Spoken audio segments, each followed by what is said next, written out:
నమస్తే, welcome to I dream. నా పేరు ప్రసాద్. మాజీ ముఖ్యమంత్రి, తెలుగుదేశం పార్టీ అధ్యక్షుడు నారా చంద్రబాబు నాయుడు ఎన్నికల సమయం వచ్చేటప్పటికీ ప్రజాభిప్రాయ సేకరణ పేరుతో అభ్యర్థుల ఎంపిక ఉంటుందన్న కొత్త నినాదానికి మళ్ళీ తెరలేపారు. ఈ ప్రజాభిప్రాయ సేకరణ వెనుక ఏం డ్రామా ఉంది, ఎలాంటి ప్లాన్ ఉంది అన్న దీని మీద ఇప్పటికే ఆల్రెడీ చర్చోపచర్చలు మొదలయ్యాయి. దీనికి సంబంధించి అంటే పార్టీ గెలుపు కోసమే ఈ ప్రజాభిప్రాయ సేకరణ, లేదంటే పార్టీ పూర్తిగా ఇక విఫలమవుతోంది, ఓటమి దిశగా పయనిస్తోందన్న భయంతోనే ప్రజాభిప్రాయ సేకరణ పేరుతో ఆయన కొత్త డ్రామాకు తెరలేపుతున్నారా? మరి పార్టీ క్యాడర్కి ఎంతమందికి న్యాయం జరిగే అవకాశం ఉంది? ఇలాంటి అంశాలకు సంబంధించి మాజీ తెలుగుదేశం పార్టీ నేత, ప్రస్తుత వైసీపీ నేత ఆకుల వెంకటేశ్వర గారు ఉన్నారు. అన్న నమస్తే. అన్న ఏంటన్నా మీ మాజీ బాసు చంద్రబాబు నాయుడు గారు ప్రజాభిప్రాయ సేకరణతో ఇప్పుడు టికెట్లు కేటాయిస్తూ ఉంటున్నారు. ఆల్రెడీ సమయం దగ్గర పడిపోయింది, రివర్స్ గేర్లో వెనకలో ఉన్నారు. ఇప్పుడు వరకు టికెట్లు కేటాయించిన దాఖలాలు లేవు. ఇప్పుడు ప్రజాభిప్రాయ సేకరణ అంటే ఏంటి? దీని వెనుకున్న డ్రామా ఏమంటారు? మీకు ఆల్రెడీ కొంత అనుభవం ఉంది కదా పార్టీ. ప్రజాభిప్రాయ సేకరణ అంటున్నాడు. ఇదే తెలంగాణలో ప్రజాభిప్రాయ సేకరణ ఎందుకు సేకరించలేదు? 80 మంది పోటీ చేయడానికి సిద్ధంగా ఉన్న తెలుగుదేశం లీడర్లు తెలంగాణలో, మరి ప్రజల్లో ఉన్న వ్యక్తులకి నువ్వేం న్యాయం చేసావు? నువ్వెందుకు అక్కడ పోటీ చేయలేదు? ఏమి నువ్వు అక్కడ పవన్ కళ్యాణ్ కంటా తీసిపోయావు కదా. పవన్ కళ్యాణ్ డిపాజిట్లు కోల్పోయాడు. నీకు 80 మంది నాయకులు తెలంగాణలో మేము పోటీ చేస్తాం, మేము డబ్బులు పెట్టుకుంటాం అని చెప్పేసి పాపం జ్ఞానేశ్వరరావు రెడీ చేసుకున్నాడు. నువ్వు అక్కడ పవన్ కళ్యాణ్ కంటా తీసిపోయి నువ్వు అక్కడ పోటీకి ఎందుకు పెట్టలేదు? నువ్వు దానికి ప్రజాభిప్రాయ సేకరణ అంటున్నావు కదా. నువ్వు అక్కడ నాకు తెలంగాణలో పార్టీయే లేదు, నా పార్టీ ఆఫీస్ కూడా అక్కడ సరెండర్ చేసాయి, నువ్వు అక్కడ పోటీ చేయకపోవడానికి కారణం ఏంటి?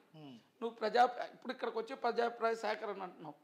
నీ కుప్పంలో 40 సంవత్సరాలుగా నువ్వు సీఎంగా ఉండి నువ్వు అక్కడ ప్రజాభిప్రాయ సేకరణ అంటున్నావు అంటే నీ బతుకు ఎంత దిగజారిపోయింది, నీ బతుకు ఎంత దిగజారిపోయింది. నీకు అక్కడ డిపాజిట్లు లేని వ్యక్తి నీకు ఇక్కడ పవన్ కళ్యాణ్ ఇక్కడికి వచ్చి ఏమి ఉద్ధరిస్తాడు? ఆడి సీట్ ఎక్కడ ఆడికే తెలియదు. నీ కుప్పంలో నువ్వు అంటున్నావు నీ కుప్పంలో ప్రజాభిప్రాయ సేకరణ తీసుకుంటాను అని, అంటే నీ స్థాయి ఎంత దిగజారిపోయింది. ఇటువంటి మోసగాడు ఎప్పుడు కూడా కష్టాలు వస్తున్నాయంటే ప్రజల్లోకి వెళ్ళి ఏదో బాంబూచి మాటలు చెప్తా ఉంటాడు. ఆ బాంబూచి మాటలు చెప్పి ఈడు ఇంత చేసి నేను హైటెక్ సిటీని చేస్తా అన్నాడు, అక్కడ పోటీకే నిలబడలేని పరిస్థితి. అంటే అంత దిగజారిపోయాడు. ఇక్కడ తెలంగాణ పరిస్థితి ఏంటంటే ఇక్కడ కానీ ఓడిపోతే పొరపాటున ఎలాగా ఓడిపోతాడు. ఓడిపోతామనే ఉద్దేశంతో లాస్ట్ ఛాన్స్, నాకు నా ఏజ్ అయిపోయింది, నాకు అవకాశం ఇవ్వండి అంటున్నాడు. నువ్వు జైలుకి వెళ్ళి ఎప్పుడే తెలిసిపోయిందిరా నీ ఏజ్, నీ ఇదిని. నువ్వు జైలుకి వెళ్ళిన తర్వాత క్యాడర్లో నీ కొడుకు ఎంత ఉత్సాహం నింపాడు, ధైర్యాన్ని నింపాడు. నీ కొడుకే భయపడి పారిపోయాడు. ఇంకా నీకు జనాలు కానీ క్యాడర్ కానీ నీకు ఎక్కడ నీకు నిలబడతారు? ప్రజాభిప్రాయ సేకరణ నువ్వు అభిప్రాయ సేకరణ అని చెప్పేసి ఎన్ఆర్ఐల దగ్గర డబ్బులు, ఏ సీట్లో మనకు బలం ఉంది గెలుస్తాము, ఒక 100 కోట్లు పెట్టిన ఉన్నో తీసుకొచ్చి అక్కడ తగిలిస్తాం అంటే వాళ్ళని ఇప్పటివరకు పెట్టిన వాళ్ళని సంకనాకి చెవుడు ప్రజాభిప్రాయ సేకరణ అంటున్నావు. సేకరణని ఏం చేద్దామని నీ ఉద్దేశం?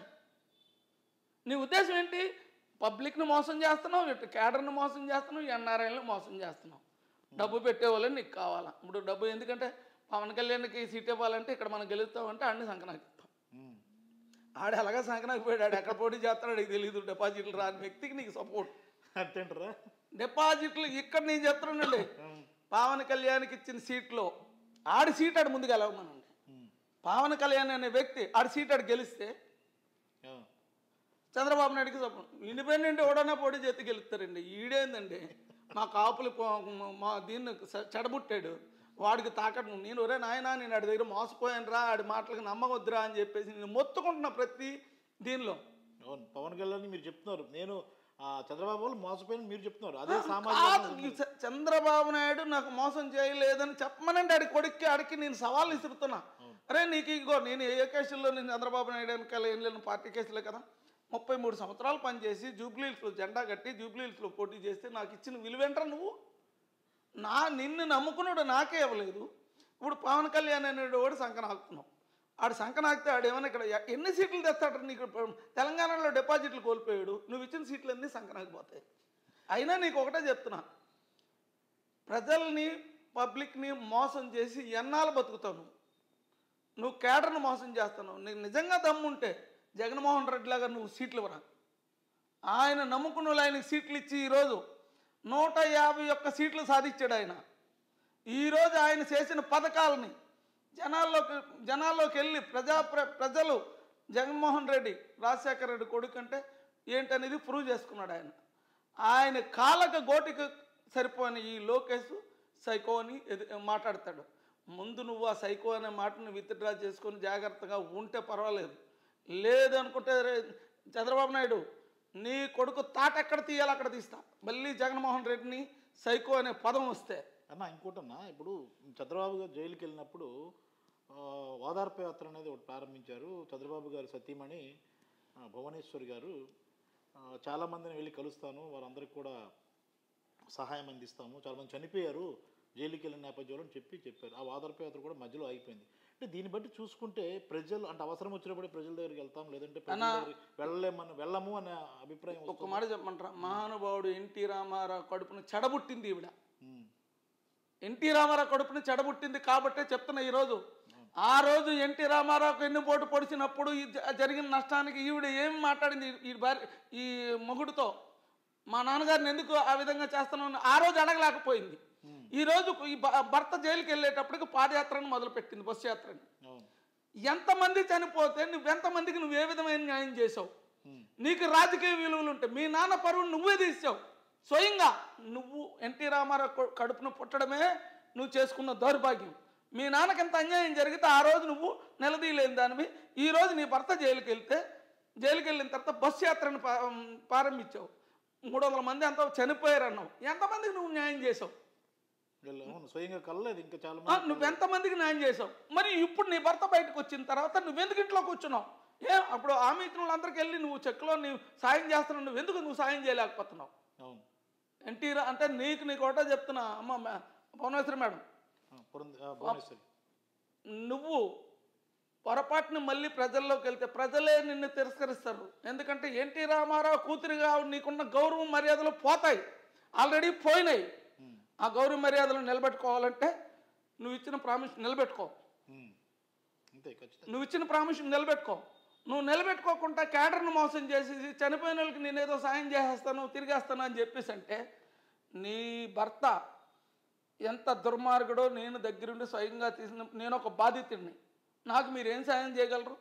చేయలేరు. అయిపోయింది. నాకు వచ్చిన ల్యాండ్ అనే అవతలోడు డబ్బులు ఇస్తే 100 కోట్లు చేశారు, నన్ను నాశనం చేశారు. నీకు నేను ఒకటే చెప్తున్నామా, నువ్వు మళ్ళీ మీ భర్తకు ఏదైనా జరిగితే నేను నా భర్త గురించి బస్సు యాత్ర చేస్తాను పాదయాత్ర చేస్తానని చెప్పి మీ తండ్రి పరువు తీసేకు. నీ తండ్రి పరువు నిలబెట్టాలనుకునేటట్టయితే నువ్వు ఏదైతే మాట ఇచ్చావో వాళ్ళకి న్యాయం చేయి. అంటే నాకు ఫైనల్గా చెప్పండి, మొత్తం మీద నిన్న మన వైఎస్ జగన్ గారు పలాసలో ఒక బృహత్తరమైన పథకాన్ని ప్రారంభించారు, ఉద్దానం నీటి పథకం కోసం ప్రారంభించారు. అప్పుడు కూడా విమర్శించారు. నాన్ లోకల్ పొలిటీషియన్ ఉన్నారు పవన్ కళ్యాణ్కి. నాన్ లోకల్ పొలిటీషియన్గా మనం అనుకోవాలా? చంద్రబాబు కూడా ఆయన సుమారుగా వాళ్ళ ఫ్యామిలీ అంతా హైదరాబాద్లోనే ఉంటారు కదా. అసలు పవన్ కళ్యాణ్ అనేటోడు గురించి ఎంత తక్కువ మాట్లాడితే అంత మంచిది. ఈరోజు పవన్ కళ్యాణ్కి ఏ కాన్స్టిట్యున్సీలో ఎంత కేడర్ ఉందో ఆడికే తెలియదు. కమిటీలు లేవు.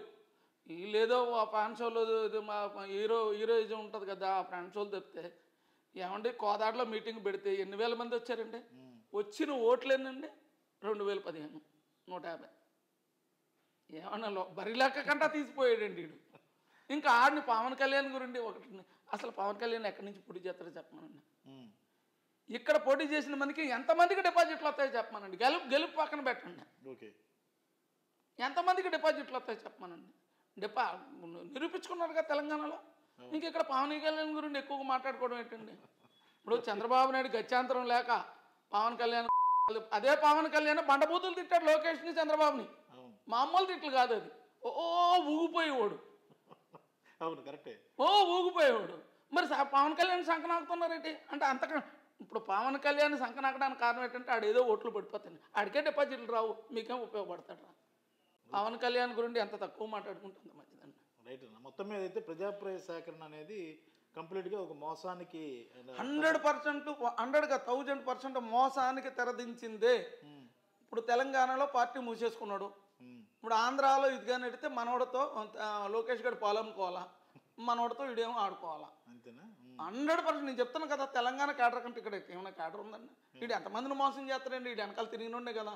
నేను దయచేసి ప్రజలకు నేను ఒకటే కోరుకుంటున్నా, ఇటువంటి మోసగాడిని మళ్ళీ ఆడు మోసగాడి మాటల్లో ట్రాప్లోకి వెళ్ళిపోయి మీరేదో ఆడికి ఓట్లు వేస్తామని ఆశించకండి. నెక్స్ట్ తెలుగుదేశం క్యాడర్కి నేను ఒకటే విన్నవించుకుంటున్నా, వీడు వెనకాల తిరిగి మీ జీవితాలు నాశనం చేసుకోకండి. ఇంకా బయటకు రండి, బయటకు వచ్చి జగన్మోహన్ రెడ్డికి సపోర్ట్ చేస్తారు, మీ ఇష్టం ఎవరికైనా.